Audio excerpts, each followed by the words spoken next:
Hello student, welcome in my YouTube channel Expert Classes by Anil Saxena. Dear student, today I am solving question number 4. चलिए question को पहले देखते हैं अच्छी तरह से और आप अपना प्रॉमिस अच्छी तरह से याद रखिए, सब्सक्राइब करिए, लाइक करिए और शेयर करिए। चलिए इस क्वेश्चन में हमें दे रखा है the angle of elevation of the top of the tower from a point on the ground which is 30 metre away from the foot of the tower is 30. Find height of the tower, इसने पूछा है आपसे। Okay, चलिए तो मैं एक पहले diagram show कर देता हूँ। डायग्राम से ये फायदा रहेगा, आपको तुरंत आपके समझ में आ जाएगी क्वेश्चन जो है और आप क्वेश्चन को अच्छी तरह से सॉल्व कर पाएंगे। ये मैंने बना दिया, 30 डिग्री उसने कहा है यहाँ पर। तो पहली बात तो हमें ये दे रखा है उसने हाइट ऑफ द टावर, तो मैं ले लेता हूँ भैया, इसमें भी कोई बात नहीं है। आपको आप ले लीजिए height of the tower P Q है यानी, और वो कितनी है आपका, उसने दे रखा है आपको पी क्यू जो है यहाँ पर।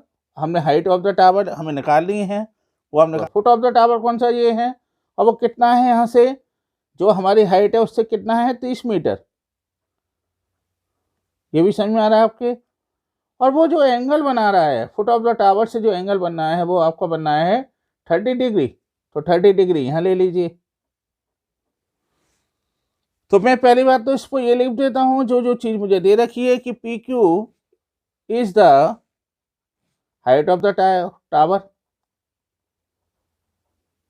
जो आर है, तो आर इज ए पॉइंट, उसने पहली वर्ड से बोला है आर क्या है, ये पॉइंट है विच इज क्या है वो 30 मीटर अवे। जो दे रखा है वही लिखते जाइए, विच इज 30 मीटर अवे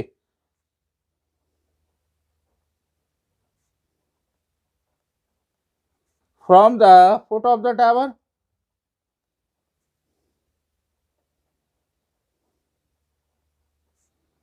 मैं अपनी तरफ से कुछ नहीं, जो क्वेश्चन में दे रखा हो आपको केवल वही टच करना है और उसी हिसाब से आपको लिखना है। तो फिर मैं ले लेता हूं, उसने पूछा आपसे हाइट ऑफ द टावर, तो भाई ये तो आप मानोगे, let height of the tower is equal to P Q. अब फिर हम दोबारा से आते हैं यहाँ पर, भाई एंगल के सामने वाले जो आपका साइड होती है वो परपेंडिकुलर होती है, ये बेस है, तो perpendicular upon base is equal to कौन सा लगाएं। अब जरा देख लें हम, फिर वही पंडित बद्री प्रसाद को याद करते रहिए, हरी हरी बोल। तो यहाँ पर क्या आ गया आपका, perpendicular upon base, perpendicular upon base is equal to क्या आ गया आपका 10, ये आ गया 10, और थीटा का वैल्यू कितनी है 30, तो पी क्यू अपॉन, और यहाँ पर आ गया आपका क्या क्यू आर। वैल्यू रख दीजिए पहले सबकी, फिर एक साथ हम वैल्यू को पुट कर लेंगे और आसानी से हम वैल्यू को निकाल पाएंगे। तो P Q upon P R is equal to हो गया 30, and what is the value of P Q, P Q is equal to हो गया 30 इंटू 1030। व्हाट इज द 1030, याद करा है नहीं याद करा अभी भी? यदि नहीं याद करा तो फिर दोबारा से याद करिए, डेली के डेली इसको करते रहिए। तो 1030 इज इक्वल टू हो गया 1/√3, और 1/√3 होने के बाद आपने क्या करा, इसको लिख दिया 30/√3। मैं इसको यहाँ सॉल्व कर रहा हूँ, तो ये हो गया कितना आपका 30/√3। रेशनलाइज कर दीजिए, और रेशनलाइज करने पर ये हो गया √3/√3। अब ये आएगा आपका कितना 30√3/√3 इंटू √3 इक्वल टू हो गया 3, and this will be equal to 10√3 metre. तो इसका मतलब हाइट ऑफ द टावर कितना होना चाहिए, ये होना चाहिए 10√3 मीटर, जो कितना हो, जो आपके इस पॉइंट से 30 मीटर पर हो और 30 डिग्री का एंगल बनाए। तो उसकी जो हाइट ऑफ द टावर हमें लेनी है, so the height of the tower. बच्चों ये बात का ध्यान रखना, लिखने के ऊपर ही आपके नंबर मिलते हैं सब कुछ, इसलिए ईच एंड एवरी स्टेप को आपको क्लियर लिखना है। आपका भले ही एक लाइन ज़्यादा होगी और आपको स्पीडली चलना है, जिससे आपको कोई प्रॉब्लम ना रहे और आपके अच्छे से अच्छे नंबर आ सकें। और ऑल्सो राइटिंग का विशेष ध्यान रखें। राइटिंग हमें ये भी नहीं है कि टाइम सारा राइटिंग पे वेस्टेज करना है, ईच एंड एवरी स्टेप को लिखते जाइए और एग्जामिनर की अच्छी तरह से समझ में आए, ये हमारा जरूर कोशिश करनी है हमें। Now I am solving the question number 5। चलिए ये क्वेश्चन जो है वो आपके काइट से आ रहे थे, पतंग से आ रहे थे। तो थोड़ी देर इसमें पतंग को उड़ाते हैं और आपको समझाते हैं फिर कि क्वेश्चन को कैसे हमें सॉल्व करना है। तो देखिए पहले क्वेश्चन को हम देखते हैं। Kite is flying at a height of the 60 metre above. ये जो पतंग है वो 60 मीटर एबव जो है ग्राउंड लेवल से उड़ रही है। अब ये तो आप जानते हैं जब हम पतंग को उड़ाते हैं तो जो हमारा जो डोरी है, डोरी जो होती है वो क्या होती है, इंक्लाइन होती है, सही है। उसका एक कोई ना कोई जो है वो स्लाइड होगी डोरी। कभी भी डोरी इस तरह से नहीं होती, पतंग ऐसे तो उड़ेगी नहीं। पतंग जो है किसी ना किसी स्लाइड पे जाएगी। तो जो स्ट्रिंग होगी वो जो है एक एंगल पे बेस होगी, एंगल पे जाएगी। दूसरा उसने ये कहा the string attach to the kite is temporarily tied to a point on the ground. तो नेचुरल सी बात है, यदि पॉइंट से वो यहाँ बनी हुई है तो इसका मतलब पतंग हमारी यहाँ होगी। मुझसे ज़्यादा तो आप जानते होंगे, तो पेपर में भी आप अभी भी पतंग उड़ा रहे होंगे। उसके बाद देखिए यहाँ उसने दे रखा है the inclination of the string with the ground is 60 degree. Find the length of the string assuming that there is no slack in the string. सही में है। तो चलिए इसको एक डायग्राम बनाते हैं, उसको और ज़्यादा समझ में आएगा। भाई उसने पहली बात तो आपसे ये कह दिया 60 डिग्री पर जो है हमारा यहाँ पर पतंग जो है वो हाइट है कि जो है उसकी कितनी है, 60 डिग्री पर ले लेते हैं। एक ऐसा पॉइंट ले लेते हैं जहाँ से पतंग को उसने बांधा हुआ है। तो चलिए एक हम भी ले लेते हैं। यहाँ से हमने ये मान के चला यहाँ पर कि ये मान लीजिए हमारा यहाँ पर पॉइंट आर है और इससे हमने पतंग को बांध दिया है यहाँ पर, और हमारी पतंग यहाँ उड़ रही है, सही है।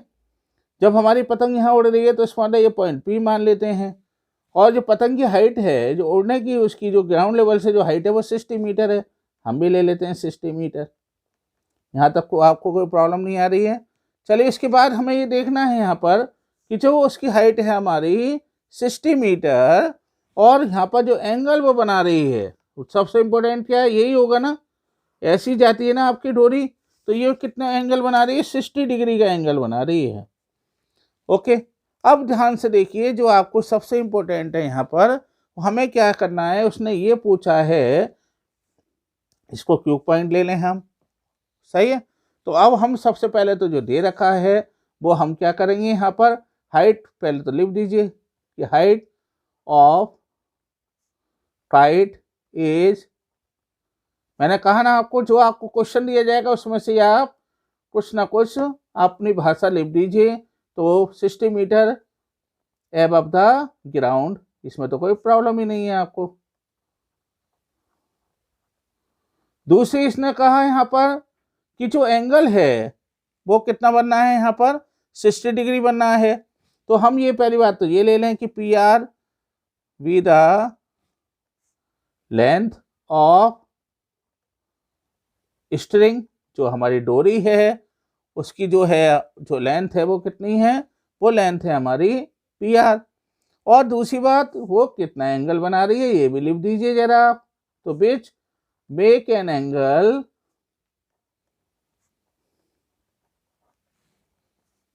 सिक्सटी डिग्री, कहाँ से बना रही है, ऑन द ग्राउंड से।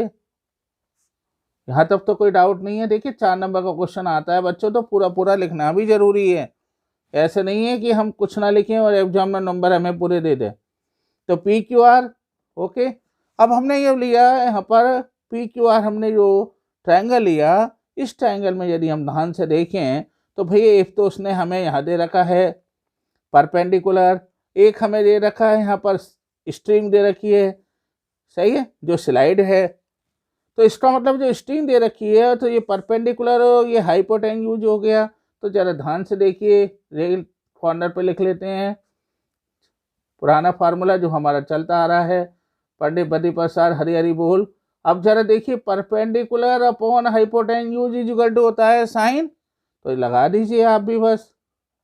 तो sine 60 is equal to P Q upon ये आ गया आपका Q R. Sine 60 is equal to कितना हो गया, √3/2। और पी क्यू आपका कितना है यहाँ पर 60 अपॉन पी आर, ये क्यू आर जो है आपसे यहाँ पर कितना दे रखा है, क्यू आर हमें निकालना है। चलिए पहले हम ये निकाल देते हैं। ओके, जरा ध्यान से देखिए, पी क्यू उसने निकाला है 60, इसको ज़रा इसको अच्छी तरह से ये भी कर दीजिए, हैंड टू हैंड मेजरमेंट हमें अच्छी तरह से शो करना है जिससे आपको कोई प्रॉब्लम नहीं आए। और ये कितना है आपका यहाँ पर, तो ये आ गया sine 60 equal to P Q upon P R, P Q upon, हाँ इसमें ये पी आर आएगा बच्चों। ओके, अब जरा ध्यान से देखिए, हम पी आर की वैल्यू निकाल सकते हैं। मुझे पी आर से मतलब है, जो क्वेश्चन मुझसे पूछा ही वही है, find the length of the string. तो पी आर इक्वल टू कितना आ गया आपका 60 इंटू 2 अपॉन √3। तो ये कितना आ गया आपका यहाँ पर 120 अपॉन √3। अब बस रेशनलाइज कर दीजिए, देख रहे हैं आप बार बार रेशनलाइज हो तो रहा है इसमें। और रेशनलाइज में हम √3 से इंटू करेंगे और √3 से डिवाइड कर देंगे। तो ये कितना आ जाएगा 120 √3 अपॉन ये कितना आ गया 3। तो this will be equal to 40 √3, यानी जो हमारी लेंथ ऑफ द स्ट्रिंग है वो कितनी होनी चाहिए, 40 √3 मीटर होनी चाहिए। तो अगली लाइन में भाई ये और लिख दीजिए जिससे और मजा आ जाए। तो length of string is equal to 40 √3 metre. Dear student, in my view आपको सारे कंसेप्ट क्लियर होंगे और आपको जितना मैंने आपको समझाया वो पूरा आपके समझ में आ रहा होगा। तो आप जल्दी से मेरे चैनल को लाइक करें, शेयर करें और प्रेस बेल आइकन, जिससे मेरे सारे वीडियो को नोटिफिकेशन आपको समय से मिल सके। और यदि आप मेरे चैनल पर नए हैं तो सब्सक्राइब जरूर करें। Thank you very much.